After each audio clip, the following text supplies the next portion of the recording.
Olá, sou o professor Jorge Kennedy e nesta aula vou falar sobre arredondamento. Mas antes, vamos ver alguns conceitos importantes. Número é um conceito abstrato usado para contar, para medir coisas, é uma ideia de quantidade. Ele pode ser representado de diversas formas, como mostrando os dedos das mãos ou por meio dos numerais. Numeral é um símbolo ou nome que usamos para representar um número. Se o número é uma ideia, o numeral é a forma como nós a escrevemos.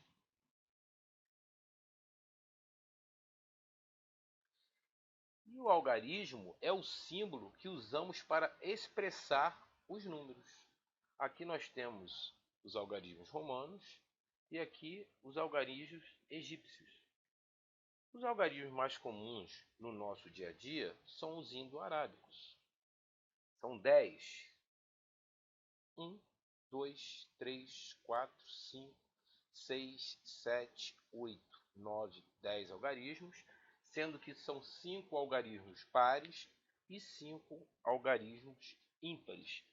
E uma curiosidade, né, que os algarismos indo-arábicos, né, a simbologia foi construída em cima do quantitativo de ângulos. Por exemplo, o número 1 possui 2 ângulos, o número 2 possui 2 ângulos, o número 3 possui 3 ângulos e assim sucessivamente, até chegar o número 0, que não possui nenhum ângulo.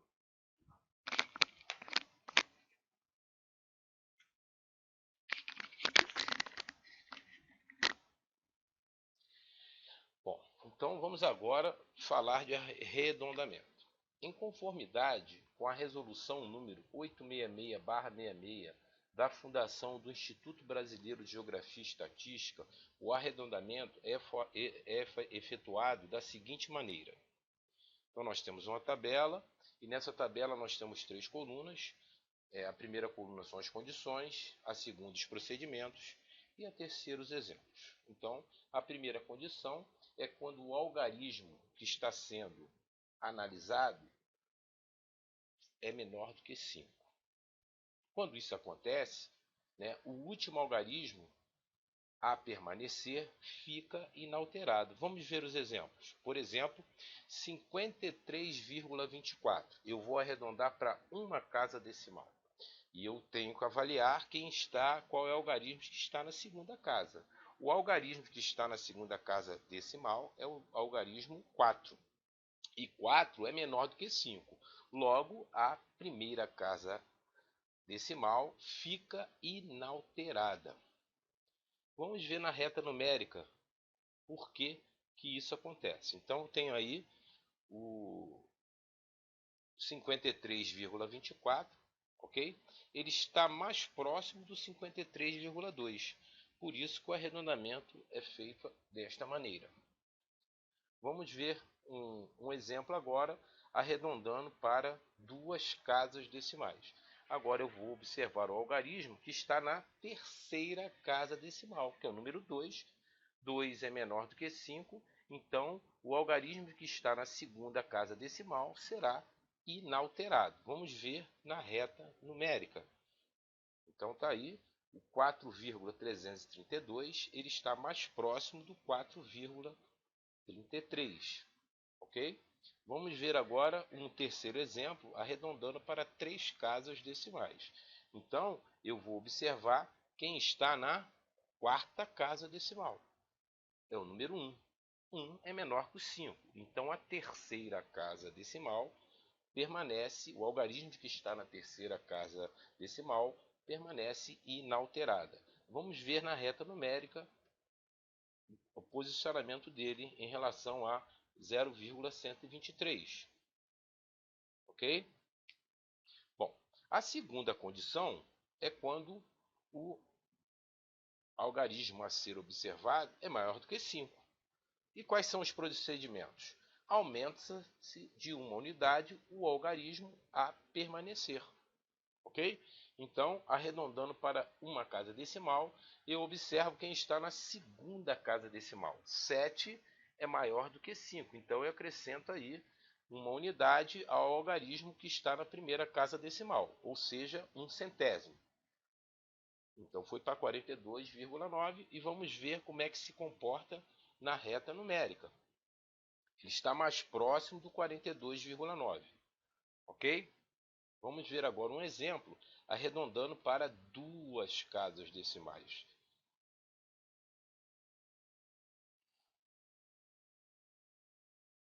Então aí eu tenho aí o 23,008. Então eu observo o algarismo que está na terceira casa decimal, que é o 8, que é maior que 5. Então eu vou adicionar aí uma unidade na segunda casa decimal, ou seja, um centésimo. Agora vamos ver um exemplo para arredondamento para terceira casa, para três casas decimais. Então eu observo quem está na quarta casa, 9. 9 é maior que 5. Então eu vou somar aí uma unidade na terceira casa decimal, ou seja, um milésimo. Na reta numérica, o posicionamento dele é esse, por isso que nós arredondamos para 50,13. E quando o algarismo a ser analisado for igual a 5? Nós temos aí dois procedimentos. O primeiro procedimento é o seguinte: se ao 5 seguir em qualquer casa um algarismo diferente de zero, aumenta-se uma unidade no algarismo a permanecer. Vamos ver aí o arredondamento para uma casa decimal. Opa, quem está na segunda casa decimal é o 5 e tem algarismos diferentes de zero após o 5, o 2. Então, eu somo aí uma unidade no algarismo a permanecer, que é da primeira casa decimal, que no caso aí é um centésimo. E na reta numérica acontece isso aí, ok?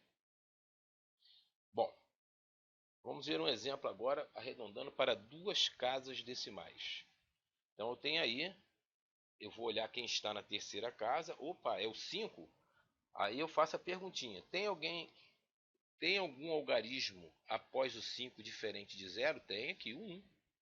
Ok? Então o algarismo a permanecer, que seria aí também, por coincidência, o 5, vai se somar aí uma unidade, no caso aqui um centésimo.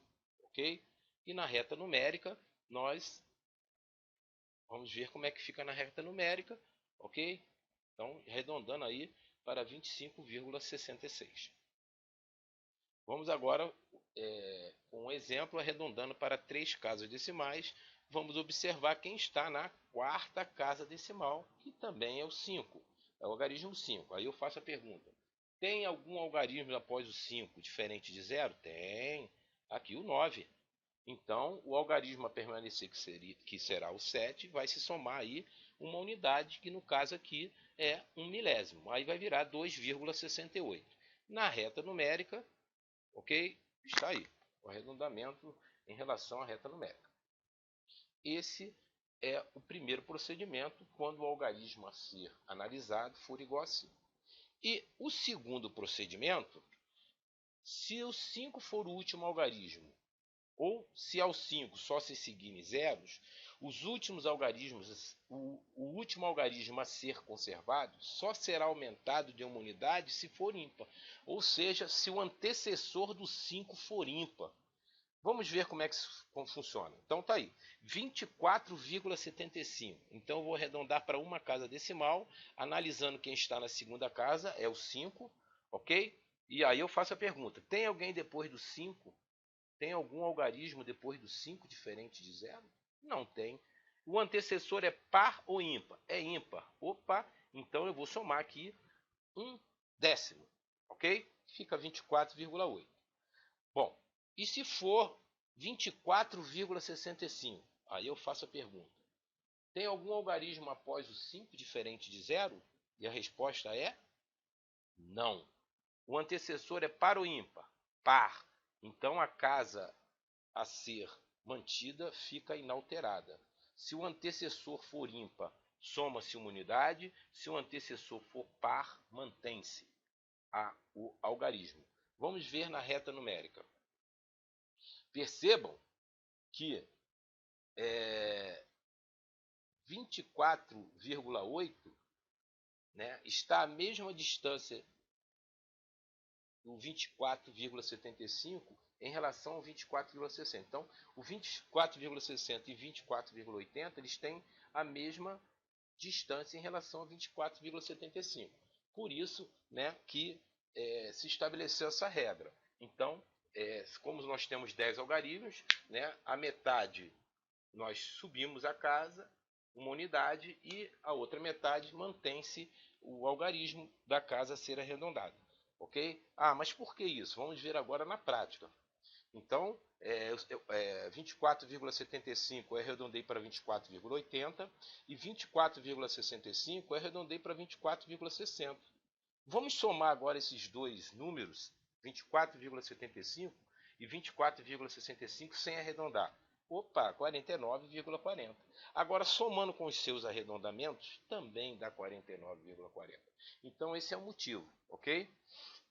Essa regra foi uma regra muito bem elaborada, ok? A metade é ímpar, a outra metade é par. Então, se o antecessor for ímpar, sobe uma unidade. Se o antecessor for par, mantém a casa inalterada. Vamos ver um outro exemplo. Vamos arredondar aí, continuando para uma casa decimal.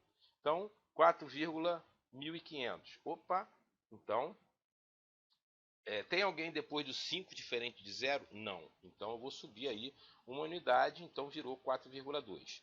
Então, 4,4500. Tem alguém depois do 5 diferente de 0? Não. Então, a casa fica inalterada porque o antecessor é par. Ok? E mostrando na reta numérica, né? Tá aí. 4,15 eu arredondo para 4,2 e 4,45 eu arredondo para 4,4. Fazendo o somatório dos dois números sem arredondamento e fazendo o somatório dos dois números com arredondamento. Agora, vamos fazer aí uma atividade, né? Vamos arredondar alguns números, ok? Para duas casas decimais após a vírgula. Então, 3,44.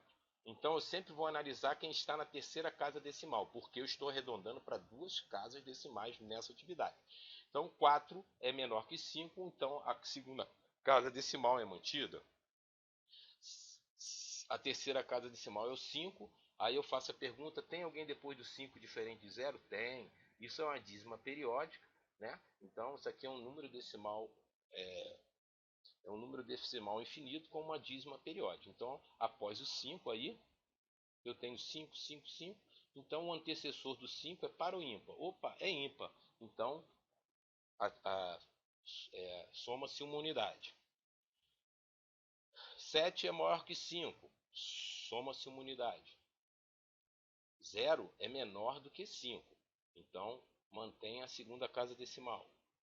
5. Tem alguém depois do 5 diferente de 0? Não. O antecessor é par ou ímpar? Ímpar. Então, soma-se uma unidade. 4 é menor do que 5, mantém a segunda casa decimal, inalterada. 8 é maior que 5, soma-se uma unidade. Tem alguém depois do 5 diferente de 0? Tem. Está aqui o algarismo 1. Então, sobra-se uma unidade na segunda casa decimal. Acrescenta-se, né? Soma-se. Né? 3 é menor que 5, mantém. 9 é maior que 5, soma-se uma unidade, que no caso é um centésimo. Tem alguém depois do 5 diferente de 0? Não. O antecessor é par ou ímpar? Ímpar. Soma-se uma unidade. Tem alguém depois do 5 diferente de 0? Não. O antecessor é par ou ímpar? Par. Mantém-se a segunda casa decimal inalterada. O antecessor é par ou ímpar? 5, né? 5. O antecessor do 5 é par. Tem alguém depois do 5 diferente de 0? Não. O antecessor é par ou ímpar? Ímpar. Soma-se um centésimo. 4 é menor do que 5. Mantém a segunda casa decimal. 6 é maior que 5. Soma-se um centésimo. Tem alguém depois do 5 diferente de 0? Não. O antecessor é par ou ímpar? Par. Mantém-se a casa inalterada. Tem alguém depois do 5 diferente de 0? Tem. Soma-se aí uma unidade na segunda casa. Tem alguém depois do 5 diferente de 0? Tem. O 3. Soma-se uma unidade na segunda casa. Tem alguém depois do 5 diferente de 0? Tem. Soma-se uma unidade na segunda casa. Tem alguém depois do 5 diferente de 0? Não. O antecessor é par ou ímpar? É par, mantém. Tem alguém depois do 5 diferente de 0? Não. O antecessor é par ou ímpar? Ímpar, soma-se uma unidade.